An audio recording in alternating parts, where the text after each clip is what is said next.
काँग्रेसकडे आता त्यांनी जाऊ नये. माझं असं सांगतो पाहिजे मी असं म्हणालो की राजकीय खेळी ही मुसलमानांच्या हातात आहे. एकत्र लढले तर मुसलमानांना आघाडीला तुम्ही मतदान द्या, हे माझं वक्तव्य होतं. दुसरं मी असं म्हणालो की धरून चाला, जे इंडियाचं झालं हे तर महाविकास आघाडीचं झालं, तरीही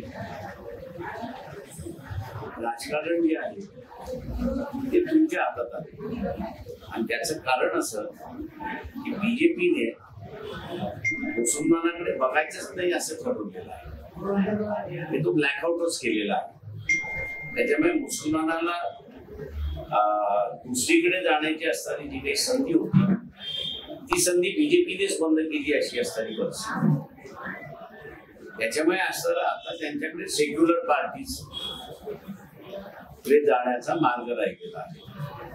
किंवा कुठल्या सेक्युलर पार्टीकडे जायचं हे त्यांना मांडत असताना की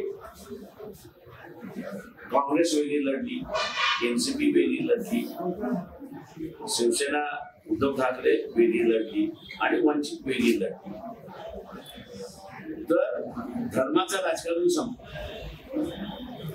इन्क्लुडिंग बीजेपी हे सगळेच उमेदवार हिंदू असतात. त्याच्यामुळे धर्म सगळ्यांचा हिंदू असल्यामुळे तो रिलिजियस कार्ड प्ले करता येत नाही अशी असणारी परिस्थिती.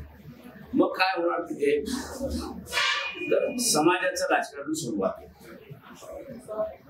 आणि समाजाचं राजकारण सुरुवात होताना ज्या कुठल्या उमेदवाराची कॅपॅसिटी आहे की आपल्या समाजाला क्रॉस करून उरलेल्या समाजाचं मतदान घ्यायचं, असा जो उमेदवार आहे की ज्याच्याकडे बीजेपी सोडून उरलेले चार, ज्याच्याकडे जास्ती मतं आहेत, तो मग कुठल्याही पक्षाचा असो, काँग्रेसचा असेल, वंचितचा असेल, एनसीपीचा असेल किंवा तो उद्धव ठाकरे सेनेचा असेल, त्याला तुम्ही असं निवडून द्या.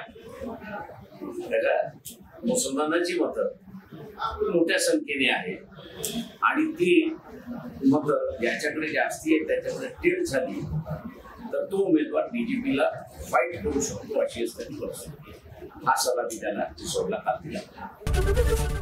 एबीपी माझा, उघडा डोळे बघा नीट.